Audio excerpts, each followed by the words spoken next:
তারা হয়তো এই হাদিস জানে না, আল্লাহ পাক ওদের কানের মধ্যে আমার এই হাদিসটা যেন পৌঁছে দেন, আমিন।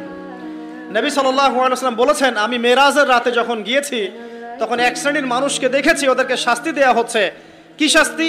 জাহান্নামীদের রক্ত এবং পুঁজ ওদেরকে খেতে দেয়া হচ্ছে।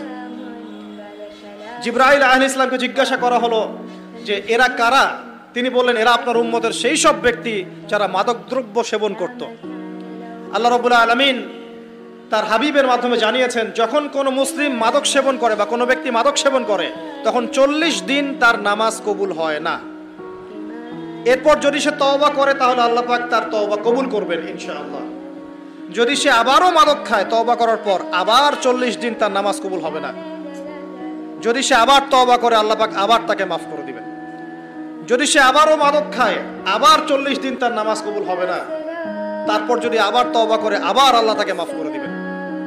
এরপরেও যদি সে আবার মাদকদ্রব্য সেবন করে, নবী সাল্লাল্লাহু আলাইহি ওয়াসাল্লাম বলছেন তাকে আল্লাহ রাব্বুল আলামিন পরকালে মৃত্যুর পরে তিনাতুল খাবাল পান করাবেন। তিনাতুল খাবাল।